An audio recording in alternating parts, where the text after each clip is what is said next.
Yo, what's going on, everybody? Welcome to the Spann Report podcast. I'm your host, Mr. Spann, and this is episode number 85 of the report.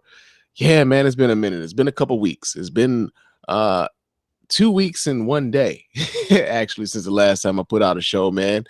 And my apologies, but life kind of gets in the way a little bit, and your man Spann wasn't finished getting married. Wasn't exactly finished getting married. Me and my wife, we finally had the reception to our wedding, and basically giving our family chance to celebrate our union and to have fun, to eat, drink, and be merry. And your man Spann got down, man. I had a really good time at my reception. Actually, as a matter of fact, a friend of mine, him and his wife, they actually renewed their 15 years. So they just renewed their vows for 15 years. So that's part of the reason why I didn't do the show last night, because I was out helping them celebrate that milestone with them. But yeah, man, yeah. This marriage thing, man, has been it's been going around. Another buddy of mine, my boy Leonard, just got married not too long ago. So it's a lot of cats, man. I know that's getting hitched to get this locking it with, just locking it down, man. Just locking it down, putting the ring on it, dude. It's a lot of dudes turning in their player cards, man. A lot of dudes renewing their membership in the marriage gang, so to speak. Yeah, man. But yeah, that's what it was, man. We had our wedding reception last week. And yeah, man, like I said, we had a really good time, man. Enjoying family, enjoying friends, enjoying food, enjoying drinks. And I'm surprised by because like I said, I was really having a good time. I was dancing pretty heavily, and I'm not really a big dancer. I got a really mean two-step. I can two-step with the best of them. I got a really mean two-step, but I'm not a really big dancer. And your man Spann got out. I'm just saying, I'm surprised that there haven't been more videos of me getting down at this wedding reception. I'm surprised they haven't surfaced. I mean, some of I've seen a couple of them, but I'm surprised some of the more animated ones haven't surfaced with me getting down, man. So yeah, man, we were doing that. Um, but I mean, I kind of want to speak to something really quick. Because with everything is a bit of a learning experience, and one of the things that I kind of wanted to say, just be mindful of the relationships that you have with your people, and some of the feelings that people may have, right? Because I made the mistake of not inviting some of my family from far off distances and things like that, under the assumption, my fault, that they probably would not be able to make it, right? And so some of my people were a bit upset about that, and just a bit of a heads up, if you are going to go about doing this, to not make those kind of assumptions. Give those people an opportunity to say no. Right? If they can't get there, then they'll say they can't get there, but don't make that decision for them. Allow them the opportunity to say, I can't make it. So that's one of the biggest things that I learned throughout this whole process, especially dealing with family and everything else, is that, like, yeah, even though some people may not be able to make it, but just give them the opportunity to turn that opportunity, to turn that down, and don't make that assumption for them, right? And that was one of the mistakes that I made, trying to make sure that everybody that I invited had a really good shot at coming, and I omitted some people who I should not have, and that's my bad. As a man, I got to stand up and own that. That was my mistake. So yeah, man. Outside of that, though, like I said, really good time, man. We had fun. We had fun, man. And shout out to Alan and Tamara for renewing their vows to one another, man. 15 years in, man. That's a good milestone, man. And that's one that I'm shooting for myself, me and my wife included. And speaking of my wife, again, I want to remind you guys that we are going to do a joint podcast. We're going to start another podcast. We haven't come up with the name for it yet, but I am going to get my wife on the mic, and we're going to speak to a lot of different things. And I want you guys to embrace her and do her like y'all do me. Pretty much, right? Do her like y'all do me, except for you disrespectful motherfuckers from time to time who decide that y'all want to say something real sideways without being respectfully disagreeable, which is what we try to foster here. But yeah, man, me and my wife, we're going to do an additional show. In addition to this, we're going to be doing that as well. So be on the lookout for that. But of course, before we get into the business of the show and everything else, I got to let you guys know how to get in touch with me here at the Spann Report. Let your voice be heard. You can hit me up at the hotline at area code 313-288-0485. There's area code 313-288-0485. Leave me those voicemail messages. I will play those messages on the show, and of course, I will respond in kind. You can also email the show at feedback@thespannreport.com. That's feedback@thespannreport.com. Leave me those emails. I will read those emails on the show. I will reply to those emails right here on the show as well. Also, chop it up with your man on Twitter and Instagram. My name on both of those platforms, of course, is Mr_Spann. That's MR_Spann on both Twitter and Instagram. Chop it up with me throughout the week. Also, leave your man Spann a review. iTunes and or Stitcher Radio. And I know a lot of times I've been hearing a lot of people talking about Stitcher Radio hasn't been updating their episodes as of late. I'm not sure if any of my listeners are having that issue, but if you get an opportunity, go to Stitcher Radio, go to iTunes, leave a 5-star review. Preferably, I will read those 5-star reviews right here on the show, and I will reply to those 5-star reviews here on the show as well. And it really helps the show grow. It doesn't cost you a dime. Doesn't cost you anything, and it spreads the word about the show. So help out in that way. Help out in that way. Do your boy that solid. And for all of your Spann Report needs, go to thespannreport.com, www.thespannreport.com. All of the videos for the podcast, all of the videos associated with those episodes are available on thespannreport.com. And leave comments because those comments also will be read here on the show. Leave comments on those episodes and be a part of the discussion here. Be a part of the conversation because that feedback is important. It's definitely important in this podcasting game. Real talk, man. Yeah, that's it. Got the business out of the way, right? Another thing too, man. I want to thank Rod and my boy Taurus for coming on the last episode of the Spann Report podcast where we talked about marriage, man. 3 dudes sitting around talking about marriage and not shitting on the institution. I think that's something that was sorely needed because usually anytime you talk to a bunch of dudes and they're talking about the institution of marriage, you get a lot of guys that's just down on the whole idea of it. But yeah, man, we need to have some of those positive discussions concerning the institution of marriage, man, because, you know, it just needs to be had. Bottom line, it just needs to be had. Excuse me. But speaking of conversations that need to be had, man. Of course, there were some things that have kind of popped up in the ether of everyday life and that I kind of wanted to speak to. And one of those issues was the Facebook dislike button is coming. So I want to speak to that. Richard Sherman has made some comments concerning the Black Lives Matter movement. I'm a little disappointed with what the brother had to say, but I'm going to discuss it a little bit here on the show. Stephen A. Smith also chimed in on that. So I kind of want to address some of the things that Stephen A. Smith said as well concerning Black Lives Matter and what Richard Sherman said. So we'll delve a little bit into that. And also, hold on, let me grab my notes real quick because I'm drawing a blank. Oh, yeah. CJ Pearson. Little kid, 13-year-old kid. I think he's from South Carolina. He's president of the Kids for Ted Cruz for President campaign. He's having some issues with President Obama inviting Ahmed Muhammad to the White House for building the clock. So we're definitely going to discuss that a tad. Now I got some listener feedback to get into as well. So I got some emails to respond to. So yeah, man, we get right into this, man. And first thing, of course, like I said, I wanted to talk about was that that Facebook dislike button, right? Now, Mark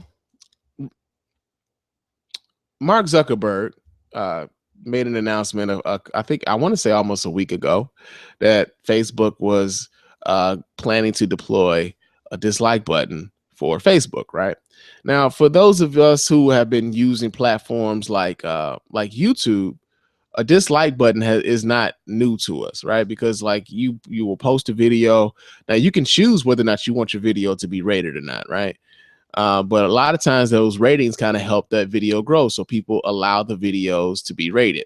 But there's always that dislike button along with the like button. So if you're a veteran of YouTube, you're already familiar with the dislike button, right? But Facebook has decided that they're going to implement this dislike button, and part of it is born from the idea that some announcements or some postings don't necessarily like a like doesn't necessarily seem appropriate for them, right? So like if somebody announces that their grandmother just died, or that they just lost their dog, or that they're feeling depressed, saying that you like that seems a bit odd. It's always felt a bit odd to me, right? It's almost like uh, when people pose next to corpses in like at the funerals, right? I never. That's something that I'll never understand. Like, why would you want to pose and smile and act like everything is great with this person here in the grave, or not even in the grave, but just at their funeral, and you're smiling as if this is something that was, to be celebrated, right? But that's just me, right? That's just how I look at it. That's something I've always found morbid. But you would look at those people like, why would you like that, right? Like, why would you stand there smiling next to this man's corpse? And if somebody talked about something depressing, why would you like that, right? So, the dislike button has been tossed around for a long time, and they're finally going to implement it, right? And so, with the announcement of this dislike button, a lot of people have already, kind of they're kind of lamenting the coming of this Facebook dislike button. People are already like they're up in arms. They're ready to like lose friends. They're ready to fight. They're ready to, they're ready for this onslaught of the pettiness that is sure to come with this Facebook dislike button. As much as that dislike button had maybe holistic intentions, it's not going to hold true to that. We know that because the nature of people isn't necessarily a holistic thing, and they're not, people by nature aren't always on the up and up. All right. So, you know, for me, just my perspective, I'm not necessarily lamenting it. I'm actually kind of looking forward to it. In the tradition of me being an old troll sometimes, like, and I'm really trying to bury that asshole part of me. I'm really trying to get rid of that dude. But at the same time, I look at the dislike button and I look at it with a bit of indifference, in much the same way that I look at, like, certain likes with indifference, right? So, um, one of the things I was thinking about when it comes to Facebook and likes, or just like Instagram, or this whole idea of social media and what people like, what people don't like, and everything else. One of the things that I've been thinking about lately has been um, the fact that, to a large degree, some people, some are living by the validation that they get from social media, right? And where, like, if they get a whole lot of likes, then they're feeling good about themselves. If not a lot of people like it, then they may, their self-esteem may take a little bit of a hit, right? And that, to a large degree, is like, there's a lot of people who feel like that. There's a lot of people who have this social media validation that they need, and a dislike button could crush their whole their whole self-esteem about themselves. Like, it could if you're living like that, right? It's also to a point where I feel like um it's to a point where I feel like we start acting as if every interaction with people that we have on social media is going to be a positive one, and it always should be a positive one, when life isn't always positive at all. And to a large degree, social media is a reflection of the people in your life, whether that be your aunts or your cousins, or people you knew from school, people you just know randomly from these social media networks, people you know from work. you're not going to always have a positive interaction with them, even though, like, even now with Facebook there is no dislike button, and there's still people that say I'm not going to get on Facebook because there's too much drama in Facebook, not understanding that the drama is stemming from the things that you involve yourself with, right? So this whole thing with this dislike button and the people lamenting about it, well, I'll say this, I know there will be people who are going to dislike things on Facebook purely for the sake of disliking shit, purely for the sake of poking people, purely for the sake of trying to see if they can get an argument started. I know this. This is part. I know this going in. This is going to be a part of it. But at the same time, there are going to be some things that that would validly warrant a dislike, right? Like, say for instance, if you saw a status, and matter of fact, I saw a cousin of mine, he posted a picture earlier today, as a matter of fact, of a young couple dead in the streets, brains blown out, blood all over the ground. And my first comment to that was like, really, dude? Like, this is what you decided you want to put up, right? Like, why would you spread that sort of imagery, right? Now, some people would feel like, well, this is my Facebook. I post whatever the fuck I want on my Facebook, right? Now, and to a large degree, well, not even to a large degree, you are completely right. That is your Facebook. You can post whatever you want on your Facebook. Now, if we are connected on Facebook and that becomes something a part of my timeline, I have the option to interact with you on that, right? And my interaction isn't necessarily going to always be positive about what it is that you post, right? As with anything in life, if you said something fucked up in life, period, chances are somebody's going to call you on it, right? Somebody, if you said that, a chick fell asleep in your house and you decided, well, she knocked out and she drunk, maybe I could do something to her while she's knocked out and she's drunk. If you said something like that on social media, I'm not just going to scroll past that and act like I didn't see that. I'm going to say something to you. I'm going to say, yo, man, that was fucked up what you did. And I'll dislike it, right? If you're going to post images of people being blown or people having their heads blown off and dead laying out in the street, but one, I feel like it's disrespectful to the victims and what happened to them. That's why that's fucked up. So that warrants a dislike, right? And I get it where folks are just like, well, if you don't like what I have to say, if you don't like what I post, then you could just scroll on past. But there are some things that warrant that dislike button, right? Now, another thing that I think is interesting is, this notion that there's this thing that, like, someone, I was having a conversation with someone earlier today about this. And one of the people said, because we're talking about the pettiness of the dislike button and the coming pettiness that will come with that. And someone said to me, like, well, if someone disliked pictures of you and your wife, right? If someone just decided they want to dislike pictures of you and your wife, how would you feel about that? And just knowing how I'm built personally, my attitude is fuck them. Right? that's my attitude. Like, my attitude is fuck them, because at the end of the day, how they feel about that picture isn't going to change how I feel about my wife, right? And if the only interactions that I have with this person is where they dislike everything that I post, then chances are we aren't friends, and I can immediately X that person out of my existence and X that person from seeing anything else I post and not lose any sleep over it.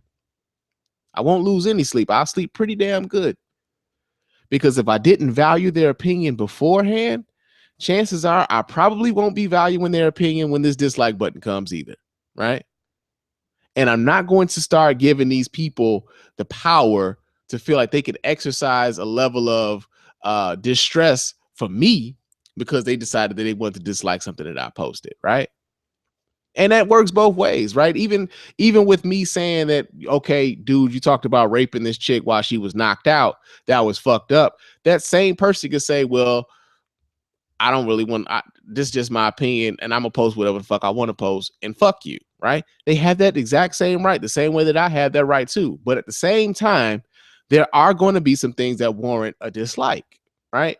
And we can't always worry about whether or not every interaction we have with people are positive. Now, there are going to be places where you go on social media where you can foster an environment where you don't have to deal with that kind of shit. There are a lot of groups on Facebook that, that kind of foster that type of environment. There are a lot of, secret groups and closed groups on Facebook and Google Plus and, things like that, where people, they have their certain set of rules and how you converse amongst each other within the group and what the rules are around that.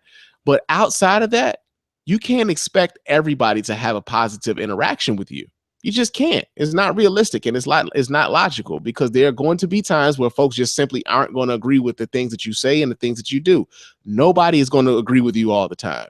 And I think to a large degree, we've gotten to a point where everybody thinks that because such and such, like, I got 50 likes on this post, everybody loves what I'm saying. Everybody loves what I'm saying. And that's not always the case. Sometimes we can say something that's really fucked up and people just kind of scroll past. But then there are other people, sometimes myself, where I feel, yeah, man, that might not have been right. Uh-oh. Okay, check this out. Somebody just tried to call the Spann hotline. I'm live right now. We don't take live calls on the show. I appreciate you, but I will definitely leave that voicemail, and I will definitely play that voicemail here on the show. Okay, but we don't take live calls here on the show. But I appreciate you calling in though. But yeah, we get into that mode where we start thinking that everybody is just going to, pat us on the back, and everything that we say is gravy, and everything that we do is gravy. And we put ourselves in these bubbles where we think everybody thinks everything we do is gravy. And it gets to a point where if somebody says anything contrary to what we believe or contrary to what we think is cool, we think it's an affront to our very existence. And that's not always the case, right? And to a large degree, I think that's part of the reason why that's definitely one of the reasons why me and Mr. Gates do the Art of Disagreement podcast, is because even though that's my boy, we don't always agree on everything. And so we can have those discussions and we can walk away like, all right, man, I'll talk to you later. We can even walk away from knowing that, he didn't change my mind and I didn't change it. But we walk away from that like, all right, man, I understand where you're coming from, but I don't agree. And it's fine that we don't agree, right? Everybody isn't, especially like just people, period. We're just not going to do that. So this whole idea of the Facebook dislike button, although a lot of people are lamenting it, a lot of people are like a bit up in arms about it, I'm not so much worried about it. I'm just like, okay, there are going to be some things that folks dislike. There's also going to be some pettiness involved with it. There's always pettiness involved in a lot of shit you do. And Facebook didn't even have a dislike button, and people were being petty already. Petty is being promoted right now, right? Petty is being promoted right now. Being petty is cool for a lot of folks right now. So, it is what it is, man. It is what it is. But I think a lot of us are a bit too worried about that dislike, but I think it could be a bit overblown. But that's just me, and that's just pretty much how I'm built and how I look at things, man. I'm not necessarily worried about the Facebook dislike button, man. Real talk. But yeah, man. Yeah. Speaking of agreeing to disagree and people not being a monolith and everything else, kind of a decent segue into talking about Richard Sherman. Because Richard Sherman, cornerback for the Seattle Seahawks, they won the Super Bowl in 2014.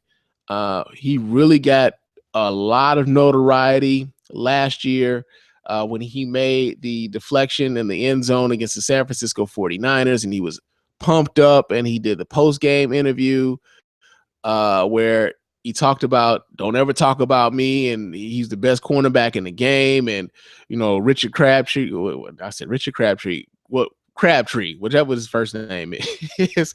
He talked about Crabtree as being a sorry receiver and all those other things, right?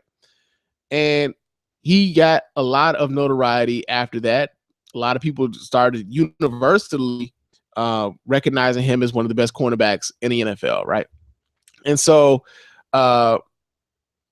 earlier, there was a viral story that kind of went around where people were under the impression that Richard Sherman was making some really ignorant comments towards, I believe it was the writer of the article or something like that. It was a bit of a troll game going on where someone was using the moniker of Richard Sherman and making it appear as if Richard Sherman was echoing those sentiments, right?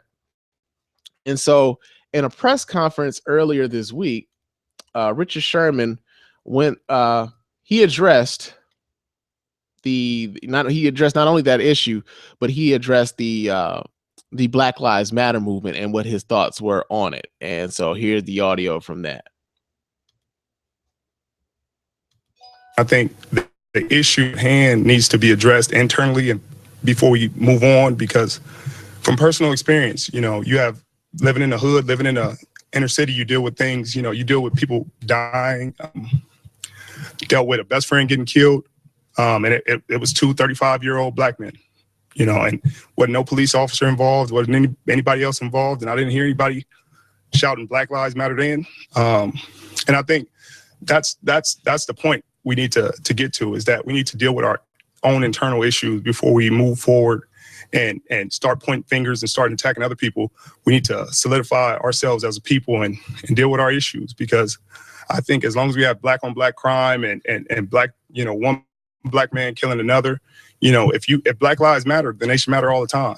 You know, you should never let somebody get killed. That's somebody's son, that's somebody's brother, that's somebody's friend. So you should always keep that in mind. Powerful. Meanwhile, Tom Brady was also. All right, that was from ESPN First Take. I had to pause that real quick, but yeah, Richard Sherman basically went into the what about black on black crime spiel, right? And of course, you guys know that this is something that I've talked about repeatedly on this show. This is something that actually me and Mr. Gates have gone back and forth about on this show with the Art of Disagreement and on Facebook. Some of you guys have seen some of the back and forth that we've had on Facebook concerning this issue, concerning black on black crime and concerning the Black Lives Matter movement and what the Black Lives Matter movement is really for, right? And so one of the first things that I feel like I have to tell people, especially those who keep forwarding this narrative, who keep talking about we have to first deal with black on black crime before we can talk about Black Lives Mattering, right? And the issue with Black Lives Matter, and I'm gonna try to put this as simply as I possibly can, is the Black Lives Matter movement is about combating state-sanctioned violence against American citizens of color. That's what it is. The Black Lives Matter movement is about combating state-sanctioned violence against citizens of color, right? And the reason that we have to have this, we have to have a movement such as this is because we've seen countless times we've seen the state not even indict. We've seen the state put officers on paid administrative leave, which is basically being put on paid vacation. We've seen guys been put on desk duty and go back to work. We've seen guys be rewarded. Well, like Darren Wilson I think he got over $1 million in donations after he killed Mike Brown. We've seen like countless instances of this happening where the people who killed young black men and young black women were basically given a slap on the wrist and walked right out the door as if nothing was ever happening, right? And this is state sanctioned, right? So these are the people that we pay to protect us are actively out here killing us with impunity, right? So that's the baseline level of it when it comes to Black Lives Matter, right? And so one of the things that I kind of bristle at when we talk about black on black crime and whether or not black on black crime should be incorporated with the Black Lives Matter movement is that it's a bit of a misnomer in the sense of we know that crime is a proximity thing, that especially a murder is a proximity crime when 84%, like over 90% of black people are killed by other black people. over 85% of white people are killed by other white people. And yet we don't have a conversation nationally about what about white on white crime. We don't have a conversation nationally about why white men are more likely to commit sexual person in the industry. We don't have these national conversations, and it's not always on the national consciousness that we have to look at this as a problem that needs to be eradicated, although it ought to be. But these aren't the conversations that we're having. There's always the conversation about what about black on black crime, right? And it's disappointing to hear someone like Richard Sherman use the what about black on black crime narrative when, for one, I lost my damn train of thought. It's disappointing to hear Richard Sherman talk about the black on black crime narrative because, one, we know that the people who are talking about Black Lives Matter aren't the ones out here perpetuating these crimes, right? Two, we know usually anytime we hear about black on black crime is coming from people who really don't give a damn about black on black crime, and they're using that to shut up anybody who wants to talk about institutional and systemic racism. And three, even when we talk about all lives matter, we never heard all lives matter before Black Lives Matter, and we never heard all lives matter when a white person is killed by another white person. That's never thrown up. It's always, all lives matter always comes up when Black Lives Matter activists raise their voices to say, hey, this is an issue here, right? It always happens. And so another reason that is kind of disappointing for Richard Sherman to kind of take on that talking point is that it's a talking point that is usually echoed by the same people who called Richard Sherman a thug, not even just last year. Last year, Richard Sherman even had to address this last year where he said that calling him a thug was the acceptable way of calling him nigger. It's cold, basically. Like, well, we can get away with calling him a thug on TV. And I think Eton Thomas wrote a really good open letter to Richard Sherman where I think he even referenced an article where they said Richard Sherman was referred to as a thug on national television like 286 times or something like that. I have to pull that up and I'll make sure that's available on thespinreport.com so you guys can check that out. But yeah, it's disappointing to hear Richard Sherman echo that sentiment, right? So there's that. But here's another thing too, and I hate having to repeat myself, but I think it's apropos for this particular discussion. We can do both. And I've said this plenty of times. We can do both. We can fight institutional systemic racism on a national level with the Black Lives Matter movement. And we can also fight black on black crime within the community, within our community groups and athletic leagues and whatever else. We and there are millions, well, not maybe necessarily millions, but there are a lot of different social groups, political action groups, neighborhood watch groups across this country that are combating issues within the cities that they live in. And these people do their work without the notoriety, without the news coverage, and they do it every day, right?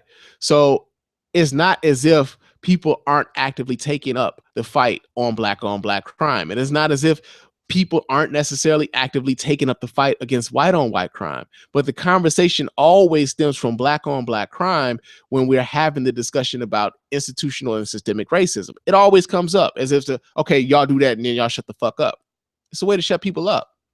And it's not a way to fix the discussion. It's not a way to fix the problems that are being addressed. It's just a way to get people to shut up. Like, well, until y'all do this, then y'all shut the hell up. Leave us alone. We're going to keep doing y'all the way we do y'all.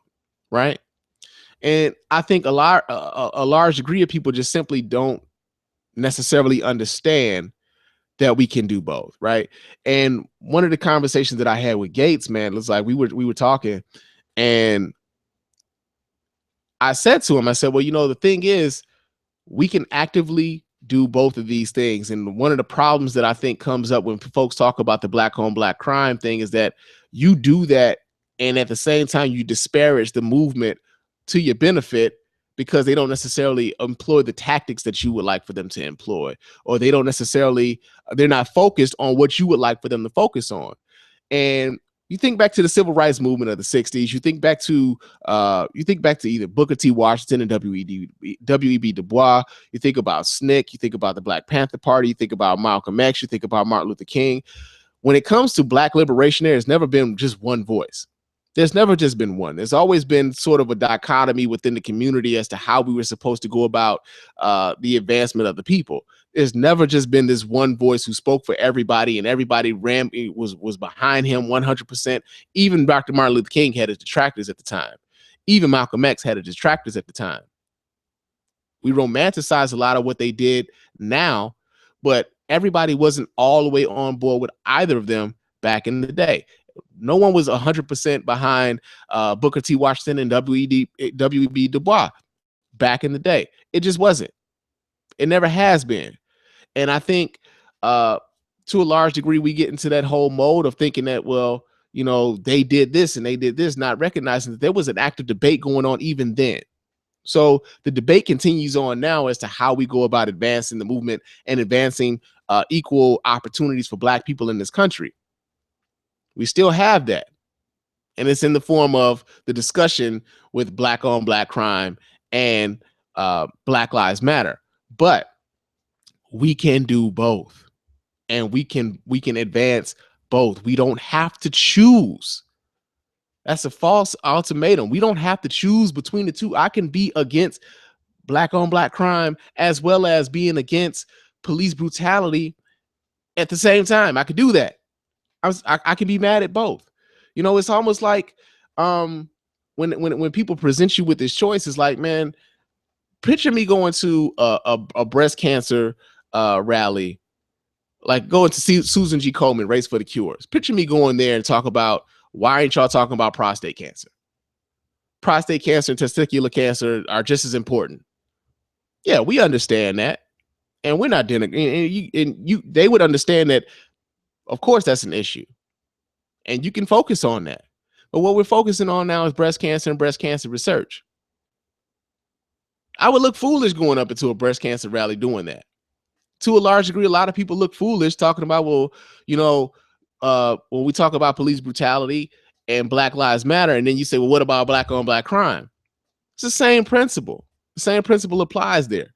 So, yeah, man, it's disappointing to hear Richard Sherman kind of echo those sentiments, man. But, you know, again, it goes to the whole thing of, you know, Black people not being a monolith and Black people having a diversity of thought and things like that. But that's not to say that I don't find what he said disappointing, considering how his comments are now being trumpeted by the same media who called him a thug not even a year ago. Now, considering someone who also got themselves in some trouble because of what they said a year ago, Stephen A. Smith also spoke to this issue here on First Take, and I'm going to play that audio as well. So here you go. Asked about off-the-field issues, and Brady addressed the subject of Donald Trump running for president. Speaking of guys who like winning, you still have the Trump hat up there. He loves winning. Have you talked to him at all? And do you have any advice for his big debate? Okay, I didn't mean to play that part. I don't give a damn about Donald Trump. Sorry. He gets no play in this ride, man. No, I'm gonna fast forward this to Stephen A. Smith's comments about Black Lives Matter. Gentlemen, how do we feel about athletes letting their voice be heard on social and political issues, Stephen A.? Well, I think it all is contingent on your level of intellect or your level of ignorance. If you know nothing, I'd rather you be quiet because you don't know anything. So why open your mouth and let the world know you know nothing? If you are somewhat intellectual about a particular subject, even if you don't know all the details, the intricacies or whatever, then I applaud what you're doing. In the case of Tom Brady, I have absolutely no problem with the support of Donald Trump because that is a friend of his. Mm-hmm. And as a friend of his, he has a right to support somebody that he likes because he's not hiding behind the fact that they're friends and obviously they've played golf together. In the case of Richard Sherman, who I consider young and pretty brilliant, highly educated, I can't applaud enough what he said. I took some hits months ago, Skip Bayless, because I got on the quote unquote all Black Lives Matter movement for booing presidential candidate Governor O'Malley from Maryland because he said Black Lives Matter, white lives matter, all lives matter. I said, why would you boo a man running for president? What do you want him to do? Ingratiate himself to 12 to 13% of the population at the risk of alienating anywhere from 66 to 83% of the population? Is just not smart on the part of a president. It's a presidential candidate. It's a numbers game. You have to be knowledgeable about that. But what I also highlighted, and I'm not against the Black Lives Matter movement at all. I understand where it originated from. I understand what they're trying to say, even though some people that have ingratiated themselves into that movement, there's some questions about that, but this is not the place to get into that. What I did say that offended folks was this. I didn't hear Black Lives Matter when black folks were getting murdered in the streets of Chicago by black folks. I didn't hear that when black folks was losing lives by the hands of other black folks in Baltimore. And that's just those two cities. And to be quite honest with you, one of the issues I have with our president, who I love dearly, is the fact that I think he hasn't spoken enough about Chicago, which is where he's a junior senator from. So that's the only thing I would say about that. But with all of that being said, to get to Richard Sherman's point, Richard Sherman is absolutely right. As a black man, it is disgusting and disgraceful to see the lives of black people that are lost at the hands of other black folk. Yes, there is racism. Those problems have to exist. The prejudices, this has to exist. Problems economically and what have you, at the hands of a system that clearly has black folks behind the eight ball. All those things are true. My friend Karen Hunter speaks about this on her radio show. The great Joe Madison, he speaks about it all the time on his Sirius XM show. I would encourage people to listen to those to get more facts. But all I'm saying from a general perspective is this. No matter what problems exist in the United States of America when it comes to black people, and that includes racism, which has not gone away, in my opinion, it is nothing compared to black folks out here getting killed by black folks. It has to stop. There needs to be attention drawn to that. And Richard Sherman bringing that up, to me, was incredibly powerful, conscientious, thoughtful, and more importantly than anything else, absolutely positively true. I applaud that brother for saying what he has to say. It's not to say that other people can't do their part, but there's no doubt that when it comes to my community, we have to clean up stuff ourselves. It's pretty hard to throw rocks in other people's direction when you are living in glass houses. And Black America is living in a glass house in that regard. I applaud what you just said. I applaud what Richard said. Okay. All right. Of course. Yeah. All right. Now, here's the thing. And I've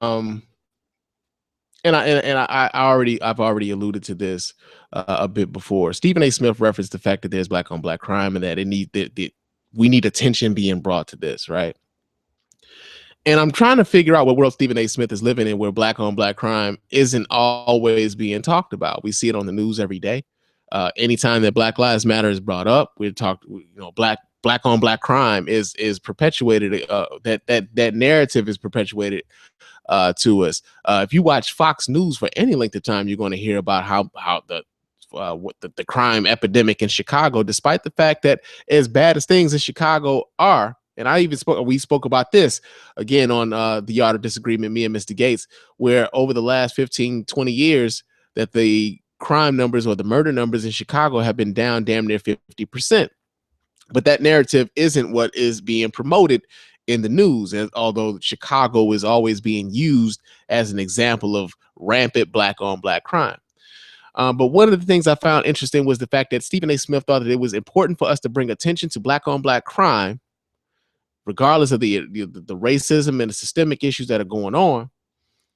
And yet we don't bring issue to the fact that 84% of white people are killed by other white people in America.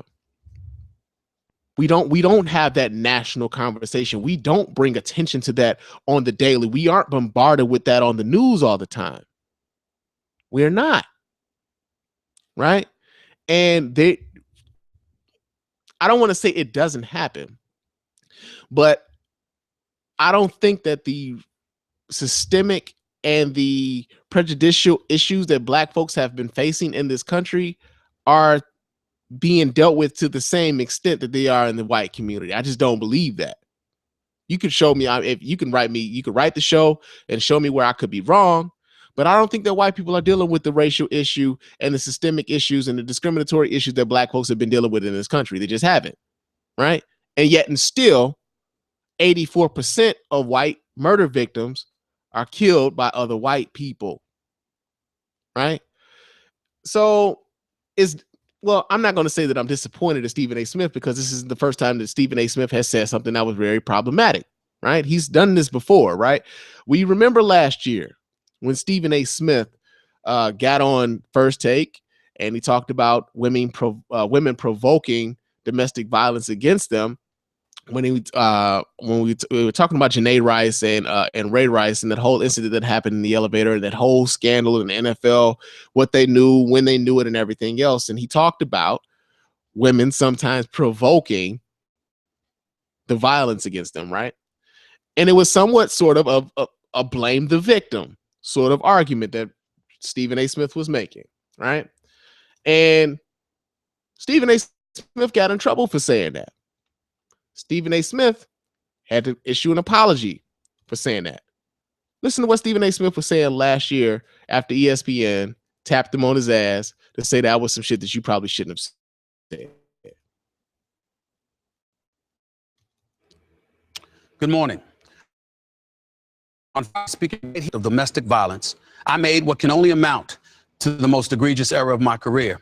While elaborating on thoughts concerning the NFL's ruling versus Ray Rice, following a domestic dispute with his then fiance, I ventured beyond the scope of our discussion by alluding to a woman's role in such heinous matters, going so far as to use the word provoke in my diatribe. My words came across that it is somehow a woman's fault. This was not my intent. It is not what I was trying to say. Yet the failure to clearly articulate something different lies squarely on my shoulders. To say what I actually said was foolish is an understatement. To say I was wrong is obvious. To apologize, to say I'm sorry, doesn't do the matter its proper justice, to be quite honest. But I do sincerely apologize. As a man raised by the greatest mother in the world and 4 older sisters, I've religiously spoken out against domestic violence all of my life. I've done so repeatedly over 20 years in this business, as well as over these very airwaves right here on First Take. My primary reason for doing so is because I've experienced and dealt with the matter within my own family. Unfortunately, I did an incredibly poor job of asserting my point of view this past Friday. For that, again, I am truly, truly sorry. Particularly the victims of domestic abuse, and to my female family members and loved ones I've disappointed and who know I know better.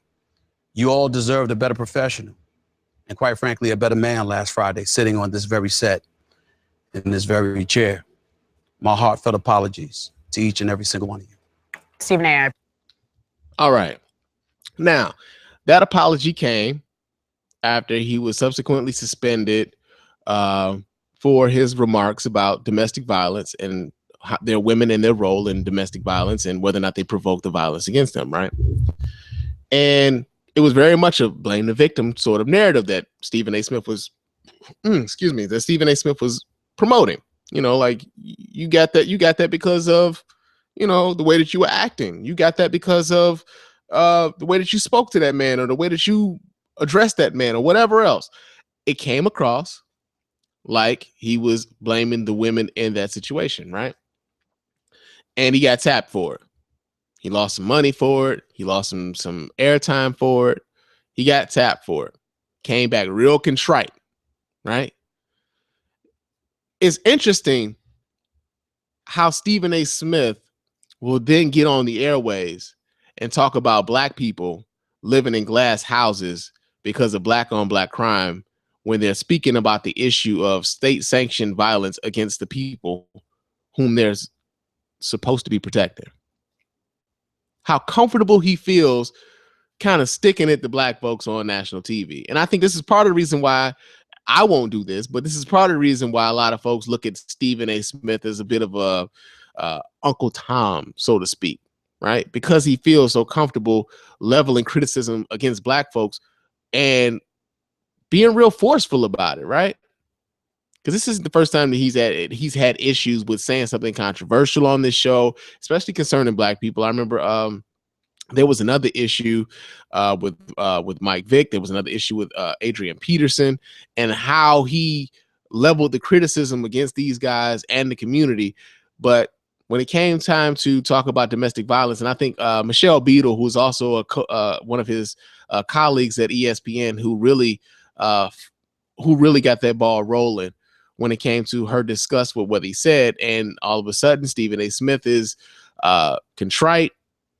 He's apologetic and everything else. But when it comes to speaking about black issues, he authoritatively speaks down to black folks. And I think that's part of the reason why people find it so interesting that he conducts himself in the way that he does. Right now, it was interesting that he would say that, I'm not necessarily against athletes speaking out if they're educated. Right. And I think to a large degree, I think that's to be commended. I think that's the right thing to say. But at the same time, he should also follow his advice and educate himself on what the issues are.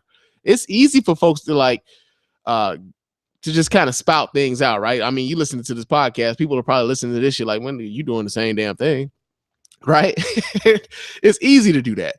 But I think it's incumbent upon us, if we're going to get on these types of mediums, if we're going to get on these platforms, and we're going to say what we think, to kind of educate ourselves on what these issues are before we open our fucking mouths. It's kind of imperative that you do that.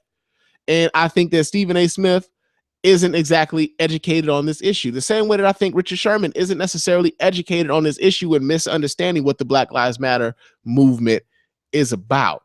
Right. And at this point, I think not only are there a lot of people who are miseducated about what the Black Lives Matter movement is about, I also think that there's a lot of brothers who are out here who are genuinely not really trying to educate themselves either. Right. Because it's to a point now where we're too far into it, where you can say, well, I just don't get it. Well, what's the ask? I remember Iyanla was just on television on Roland Martin a couple of days ago, where she was talking about she didn't know what the ask was. Well, what is the ask, and who are the leaders and everything else? It's like, dude, do you have Google? Google is your friend. If you really want the answers to these questions that you have the ability to go about the actions of finding that information. Is readily available. Right? It's readily available for you to go out and go do that. But at the same time, again, like I said, black people aren't a monolithic group. No people are a monolithic group, and no one group speaks for everyone. Even though that one group may be fighting for everyone who looks like them, they may be going about it in a way that other people aren't necessarily comfortable with. Right? So one of the poll questions that I thought I wanted to have for you guys here today was whether or not you guys thought it was whether or not athletes should speak their minds when it comes to political issues, whether or not you agree with athletes speaking up. Go to thespanreport.com on this episode and vote yes or vote no in that poll. Let me know what you guys think when it comes to athletes speaking their mind on political issues. Here's my thinking on that, though. I'm not necessarily. I'm not against it at all. I think there's not. I don't think there's enough of it. Of people in entertainment and athletics and everything else that speak their mind when it comes to political issues or social issues or what have you, because they're scared of the money they're going to mess up in endorsements and everything else. And I get it. I'm not in that position, so I can't. I'm not in a position to judge whether or not they do it or they don't. I just wish more of them would. Right. But at the same time, I'm thinking that, I wish a lot more of them would, but I understand why they wouldn't. And I'm also cognizant of the fact that there are a lot of people who are all about applauding those athletes when they say something that they agree with, but denigrating those athletes when they say something that they don't agree with and tell them that you need to just stay in your lane and play football or play basketball or whatever else. Same thing with like Charles Barkley. Charles Barkley spoke last year. I believe it was about the Mike Brown case. And Charles Barkley said some things that were unpopular in the black community, especially considering, the way that case played out. And Charles Barkley said some things. A lot of people were mad at Charles Barkley, but that was Charles Barkley's opinion, and he's open to it. He's welcome to it. But I think he also has to understand that even though if you're going to say something, you got to be ready for somebody to kind of challenge you on what you say. Even going back to that whole Facebook dislike button, you're going to have to be ready for somebody to challenge you on what you say. Not everybody's going to agree with you on what you say. So to me, it's more so a thing of, hey, man, if you're going to say it, be able to stand behind what you say. And if you're wrong, be man enough or woman enough to say, hey, I was wrong on that. My bad. You know what I mean? I think there's simply not enough of that. So, yeah, I disagree with both Richard Sherman and Stephen A. Smith, predictably. But yeah, man, let me know what you guys think on that issue, man, with Richard Sherman speaking about black on black crime and Stephen A. Smith speaking about black on black crime in relation to the Black Lives Matter movement. But let me know what you guys think. Vote in that poll. Let me know what you guys think as far as athletes speaking up on political and social issues. Vote in that poll. It's on thespanreport.com right now on this episode, because you can watch this episode right now on the Spann Report, but go to episode 85. That's not how this works.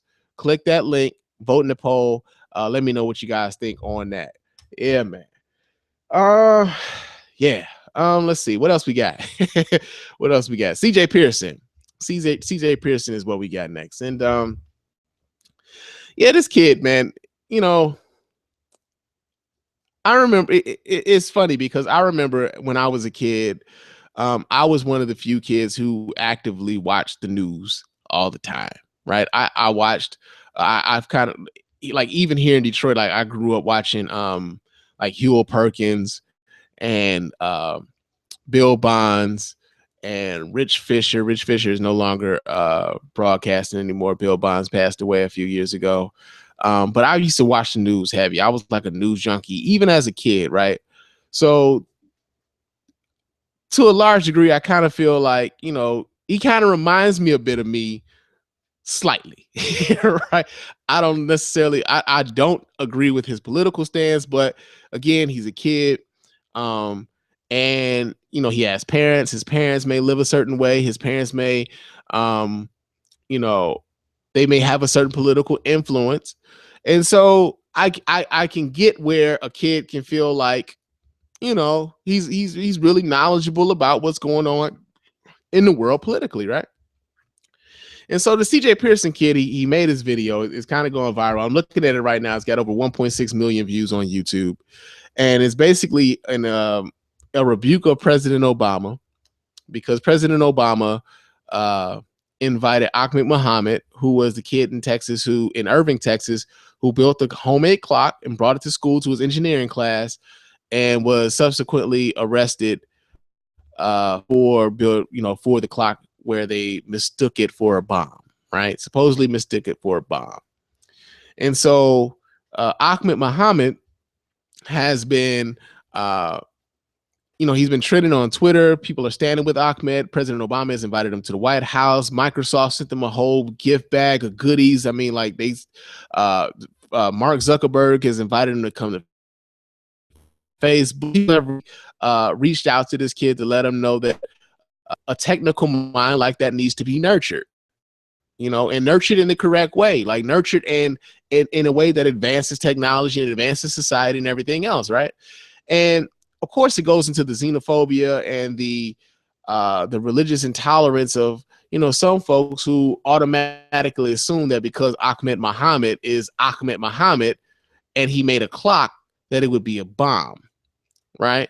So yeah, man, it's one of those things where, like, you see the ugly in America, and then you see the beauty of America as well in the same thing, right? But of course, little homie CJ was a bit upset with President Obama for inviting Ahmed Muhammad to the White House. So let's listen to the little homie and what he has to say about that. This is going to be quick because, in all honesty, I think I can do through this quick and still make my point. Now, Mr. President, when Kate Steinle was gunned down by an illegal immigrant, you didn't do anything. You didn't even call the family. You didn't invite them to the White House. Is that okay? I don't think so, Mr. President. And to go even further, Mr. President, when cops are being gunned down, you don't invite their family to the White House. You never did. But when a Muslim kid builds a clock, well, come on by. What is this world that you're living in? You know, when the shootings in Chattanooga happened, it took you longer to lower the flag to half staff than it took you to light the White House in rainbow colors after the SCOTUS decision legalizing gay marriage. Mr. President, what are your priorities here?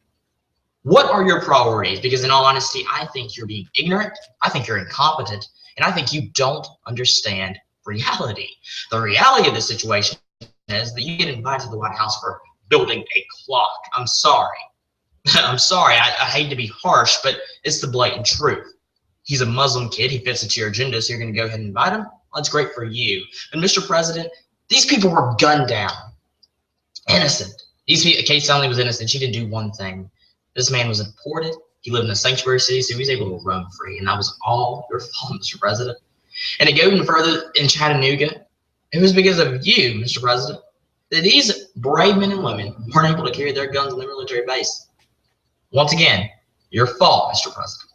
And to go even further than that, Mr. President, cops are being gunned down every single day because of your actions. Because you're seeking to appease terrorists, domestic terrorists, and those domestic terrorists are the Black Lives Matter movement. And you think, Mr. President, that I am going to respect you? How am I going to respect you when you don't respect the brave men and women and innocent people who've lost their lives because of your incompetence? I'm sick and tired of it, and I think the American people are too. Thank you. All right. All right. You know what? I'm trying not to laugh because some of the things that he's talking about are actually very serious, you know, in nature. Right. So I'm not trying to chuckle at this, but here's the thing. There are a lot of people who are killed across this country where their families aren't necessarily invited to the White House. Right. I don't know how many meetings at the White House could the president have with just people being unnecessarily killed. I mean, that he would basically have to. White House operations would have to shut down for a while so that he could address each and every one of these people. Right. He had an issue with the fact that this kid was Muslim. He had issue with the fact that the SCOTUS decision legalizing gay marriage. He was mad about the lights being turned rainbows. He was mad about that. He was also upset with cop killings, right? Because he said, you know, cops are being killed every day and all of this other stuff. Not really knowing that, you know, that police are actually having one of their safest years in quite a while. I believe in like 25 years is like the lowest amount of police killings in almost 25 years under this president. But he's a kid. He's a kid. And it's one of those disgusting things too, where like he's being promoted in a way that I find disgusting, because here's a young black kid who is not necessarily repeating the status quo as far as the black agenda is concerned. Right. So, you know, Republicans, a certain segment of the Republican base is loving this and they're promoting this and everything else because, hey, here's this one black kid who's speaking ill of this black president that we never really wanted anyway. And then you have his parents who are using this kid to promote a certain strain of politics that he might not, even his kid may not necessarily understand. Now, I don't want to say the kid's, you know, uninformed, because he's a very well-spoken young man. He's an articulate young man, but he's speaking on things where he doesn't necessarily have all the information in front of him. He doesn't necessarily know all of the facts surrounding the issue. He doesn't necessarily know the nuance that's involved with all of these issues. Excuse me. And he's not old enough to vote. And so it's just it comes across as like this really weird promotion of this kid simply because he's black and he's against Obama, right? And it's kind of one of those. It's just weird looking at it. It's and I find it a little bit disgusting because I feel like, it's like they're pumping this kid up. It's like, yeah, young black kid destroys Barack Obama, tears into Barack Obama, and these are some of the article headlines that you see when you see this video being promoted around. But it's an odd thing because he's not informed. He's not an informed kid, but people gravitate towards this sort of thing, though, right? Like people gravitate towards kids speaking on adult issues, even though they may not necessarily understand all of the nuances and the gray area that goes in some of these issues, right? So, yeah, man, I hope this kid, like the sad thing is, here's what I really find unfortunate. There's gonna come a time. Hopefully it doesn't. But there's gonna come a time where this kid is going to find himself. He's going to find himself being checked in a way that he doesn't necessarily believe is possible for him, right? There are a lot of people who feel like, this is where I kind of reject the whole notion of the respectability politics. And a lot of the black on black crime arguments are usually rooted in respectability politics. But there is going to come a time where even being at your most respectable isn't going to save you from the treatment that black people receive, right? We saw that with Jeff Blake when he was bum rushed in broad daylight by a police officer who didn't bother to identify himself and mistook him for someone else who was allegedly guilty of credit card fraud, right? Not knowing that Jeff Blake was a former pro tennis player, a wealthy black man who wasn't involved in anything of the sort. And I wouldn't even say that Jeff Blake was oblivious to what could happen, but it's just one of those instances where here's someone who is of means, who's minding his own business, who finds himself having his rights violated because of what he looks like. And unfortunately for a kid like this, I see that at some point happening to him where he's going to be checked. He's going to be checked in a way that he doesn't believe is possible for him. Right. And it's unfortunate to think that way. But in my 35 years, not a long time, in my 35 years, it's kind of happened that way. So, yeah, man, it's an odd thing to see this kid kind of being promoted and pushed around as if he is like the voice of reason for Republicans. But if this kid is the voice of reason for the Republican Party, man, y'all are in real big trouble. But then again, Donald Trump is your front runner, so y'all may be in trouble already. But yeah, man, yeah, that's it for that, man. That's it for that.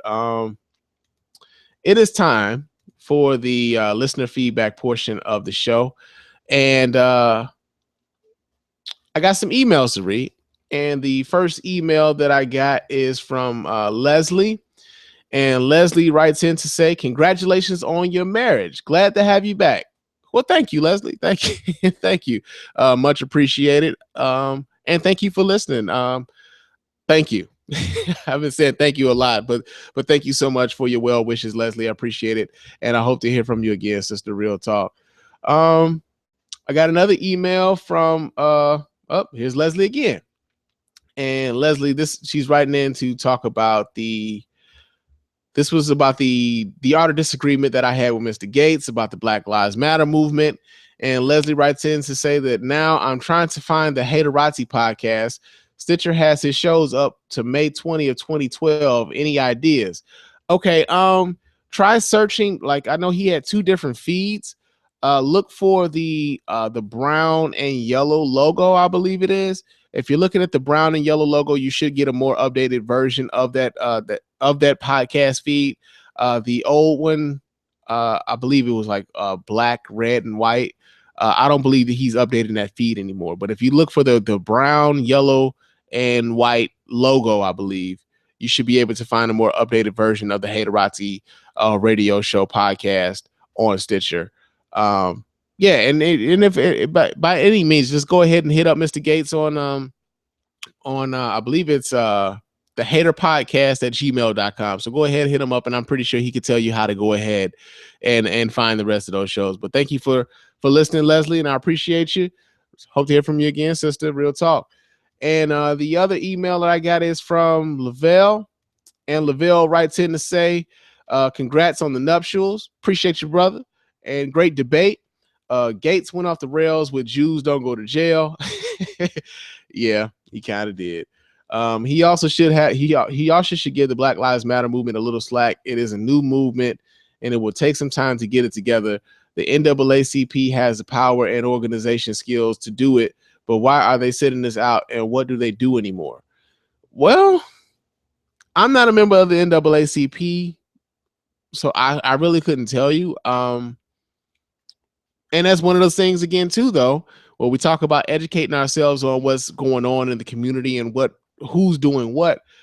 Maybe that's something that you should probably look into. You know what I mean? Like, trying to find out what the NAACP is doing politically and socially in your area or nationally. That we have Google at our fingertips. Now, I can't necessarily tell you right off the top of my head because I don't know. I'm just be real honest with you. I simply don't know. But I'm not going to say that the NAACP is doing nothing. I'm not going to be unfair to them in that way. I believe that they may have something in the works locally or nationally. I'm just not aware of what it is. But that's not to say that those are things that aren't happening. I think we sometimes get into that, man, where we don't necessarily know and we assume that things aren't going on when things could very well be going on. We just aren't aware of them. You know, it's like that whole say, like I said before, man, you don't see the air, but you know you breathing. So yeah, man, just gotta search that out and look it up, brother. Let's see what else. He says, you brought up the bus boycott. Would that work because we work together? It's hard for black people to do that. We spend money and turn up way too much. Gates also talked about how all groups but blacks went to Obama with an agenda. Well, Obama has deported more Latinos than any other president, so that didn't work for them. I know I'm late, but I'm always a week or two behind. I got to give you the win this round. You never see Jews on cops. Holy shit. Stay on the mic. Always enjoy the show, Lavelle. Well, thank you again, brother. Yeah, man, you know, that's my boy. That's my boy. But I was kind of scratching my head on that shit too. Like, really, man? Like, really? But, you know, it is what it is, man. Again, like I said, with me and Gates, I don't always agree with him, but that's still my friend, man. That's still my guy. And that's part of the reason why we do those Art of Disagreement podcasts, man, is to pretty much let people know that it's perfectly okay to disagree with somebody. Just be respectfully disagreeable. You don't have to call somebody an asshole. You ain't got to call them a dumbass. You ain't got to call them all out of their name. You can disagree with somebody and still walk away from that discussion with the level of respect. So, yeah, man, but I appreciate you listening, Lavelle. And write in again, brother. Don't hear from you enough, man. Write again. Love to hear from you. And I hope to hear from you real soon, brother. Yeah, man. But yeah, it's time for me to get out of here. But of course, I gotta let you guys know before I leave out of here how you can get in touch with me here at the Spare Report Podcast and let your voice be heard. Of course, you can call the hotline at area code 313-288-0485. That's area code 313-288-0485. Leave me those voicemail messages. I'll play those messages on the show and respond in kind. You can also email the show at feedback@thesparereport.com. That's feedback@thesparereport.com. Leave me those emails. I will read them and I'll play those emails here on the show. You can also chop it up with your man on Twitter and Instagram. My name on both of those platforms, of course, is Mr._Spann. Let me know what you guys are thinking throughout the week, man. Let me know what you're thinking. Talk to me throughout the week. We can chop it up. Also, leave me a review on iTunes and or Stitcher Radio.